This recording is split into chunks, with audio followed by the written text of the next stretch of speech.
स्वागतम, सुस्वागतम, सुप्रभात। जगदीश सोशल मीडिया नेटवर्क में आप सभी का दिल से स्वागत। प्रतिदिन के अनुसार प्रस्तुत करते हैं स्वामी वासुदेवानंद जी सरस्वती, इनके अमृतमय वाणी द्वारा विष्णु सहस्त्र नाम प्रवचन। प्रवचन क्रमांक 129। प्रथम नमन आपको, जय गुरुदेव। आइए अब सुनते हैं स्वामी जी का प्रवचन। श्री विष्णु सहस्त्रनाम ज्ञान यज्ञ प्रवचन क्रमांक 129, श्लोक क्रमांक 25 और नाम क्रमांक 113। ओम त्र्यंबकं यजामहे सुगंधिं पुष्टिवर्धनम् उर्वारुकमिव बन्धनान् मृत्युर्मुक्षीयमामृतात्। समस्त जन कल्याण निरतं करुणामयं नमामि चिन्मयं देवं सद्गुरुं ब्रह्म विद्वरम्। कृष्णाय वासुदेवाय देवकी नंदनाय च नंदगोपकुमाराय गोविंदाय नमो नमः। वसुर्वसुमनः सत्यः समात्मा संमितः समः अमोघः पुण्डरीकाक्षो वृषकर्मा वृषाकृतिः। ओम वृषाकृतये नमः। ओम तत्सत्। वृषकर्मा नाम के अनंतर अर्थात कर्म निश्चित होने के अनंतर अब वृषाकृति नाम का अर्थात उसकी कृति भी होनी चाहिए। तो इसका वर्णन भीष्म पितामह करते हैं। वृषाकृति म्हणजे धर्म की आकृति, धर्म की स्थापना करने के लिए विग्रह धारण करने वाले परमात्मा, उसको वृषाकृति कहते हैं। धर्मार्थम आकृति ही शरीरम यस्य इति स वृषाकृति है। जिनका देह धारण करना धर्म रक्षा के लिए ही है, उन्हें वृषाकृति कहते हैं। लोग जब अपने कर्तव्य कर्मों को छोड़कर सिर्फ अपने क्षुद्र स्वार्थ की पूर्ति के लिए अन्यान्य धन संपत्ति का संग्रह अनावश्यक रूप से करने लगते हैं, चाहे जिस प्रकार से हो, किंतु वह वस्तु मुझे ही मिलनी चाहिए, इन आसुरी वृत्तियों का समाज में जब प्राबल्य हो जाता है, तब समाज उन्नति की अपेक्षा पतन की ओर बढ़ता है। इतिहास भी इसका साक्ष्य है कि हमारे क्षुद्र स्वार्थ के कारण, हमारे सामाजिक विघटन के कारण हमें कई साल परतंत्र होना पड़ा। विदेशी लोगों ने, अंग्रेजों ने, मुगलों ने हम पर सैकड़ों वर्षों तक शासन किया और हम बेवकूफ अपने ही घर में सैकड़ों वर्षों तक बहुत ही दीनहीन होकर बंदी बनकर रहे। अब भी हमारी हालत बहुत ठीक नहीं है। हम अपने इस भारत देश को अपना देश कहने में अभी भी डरते रहते हैं। हमारी दीनता को, नामर्दगी को देखकर उन मुक्तांगन में विचरण करने वाली मुक्त आत्माओं को करुणा आई और वे हमें बंधन मुक्त करने के लिए इस धरातल पर अवतरित हुए। भगत सिंह, चंद्रशेखर जी आजाद, वीर सावरकर, ऐसे कितने सारे महापुरुष थे।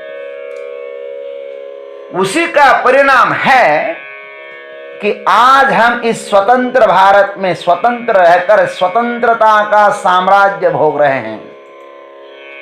किंतु आज की परिस्थिति देखकर लग रहा है कि यदि इस देश में इसी प्रकार की अराजकता रही तो यह पुनः परतंत्र बन जाएगा। हमारे लोगों को स्वतंत्रता में जीना नहीं आता,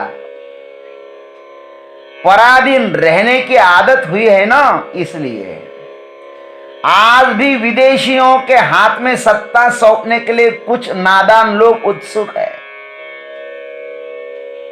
भगवान कहते हैं कि स्वयं के कर्तृत्व का विस्मरण होने के कारण समाज जब अपने धर्म पर प्रेम करना छोड़ देता है, तब सामाजिक स्वास्थ्य बिगड़ जाता है, समाज रुग्ण हो जाता है, तब पतन अनिवार्य है। ध्यान रखना, दूसरों के घरों को उजाड़ कर रावण जब अपने ही नगरी को सुवर्ण से अलंकृत करना चाहता है, तब अधर्म शिखर को छू जाता है।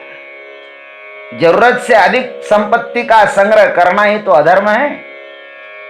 हमारे संग्रह के कारण बहुत से लोगों को भोजन नहीं मिलता है, वस्त्र नहीं मिलता है। बहुत से लोगों को शीतोष्ण निवारण करने के कारण अंग वस्त्र नहीं मिलते हैं। बहुत से लोग बेघर रहते हैं।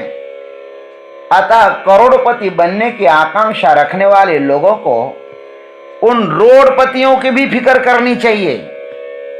इतना ही ना कर सके तो मनुष्यता व्यर्थ है।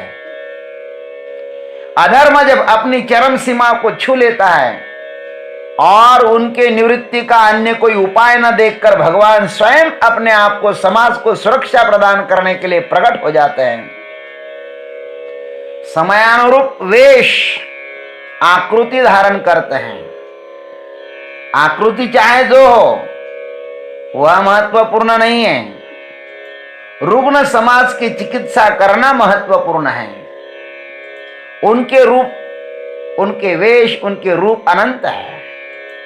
वह दिव्य सर्वतंत्र स्वतंत्र चेतना किसी भी आकार में आ सकती है। उसके पास कोई भी आग्रह नहीं है। आग्रह तो वासना की पूर्ति के लिए होते हैं।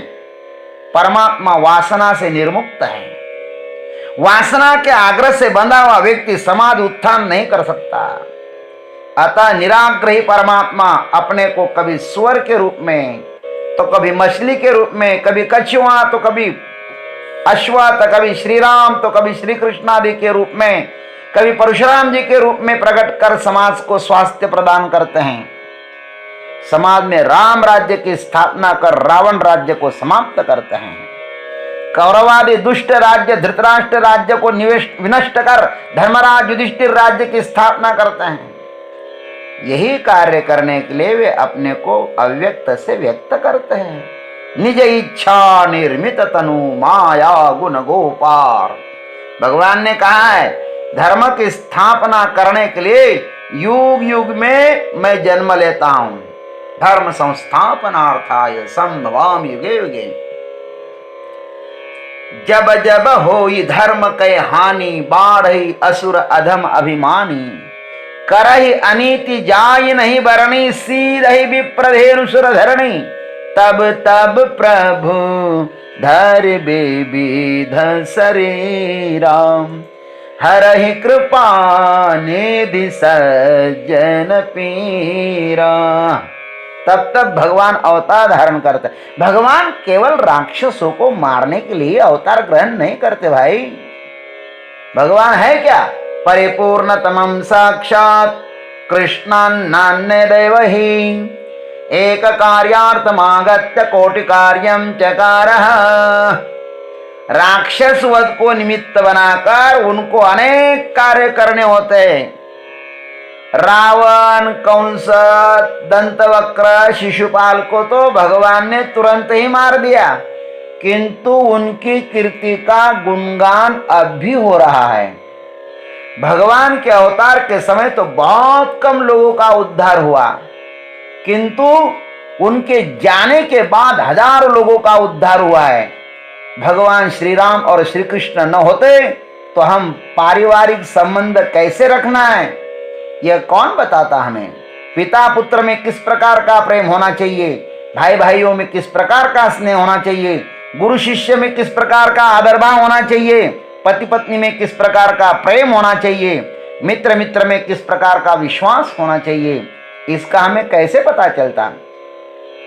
श्री शंकराचार्य भगवान, संत ज्ञानेश्वर महाराज आदि न होते तो भिक्षान्न सेवन करने में भी जगदुद्धार किया जा सकता है। भिक्षा मांग करके खाने से भी जगत का उद्धार किया जा सकता है। यह हम कैसे पता चलता? यह सभी अवतार हमें शिक्षण देने के लिए ही होते हैं। इसलिए हमारे भगवान अन्य अन्य अवतार धारण कर वृषाकृति यह नाम सार्थक करते हैं। वृषाकृति में धर्म की आकृति, स्वयं धर्मरूप बन करके धर्म का आचरण करते हुए स्वयं का तो उद्धार करते ही हैं, साथ साथ दुनिया का भी उद्धार करते हैं। हमें भी अपने उद्धार के लिए इस वृषाकृति परमात्मा का अनुसरण करना चाहिए। ओम तत्सत। जय गुरुदेव, जय जगदीश्वर, जय जय महाकाल। देवियों एवं सज्जनों, अभी आप सुन रहे थे स्वामी वासुदेवानंद जी सरस्वती इनके अमृतमय वाणी द्वारा विष्णु सहस्त्र नाम प्रवचन क्रमांक 129। प्रवचन का अगला भाग लेकर कल सुबह फिर उपस्थित होंगे। हरि ओम।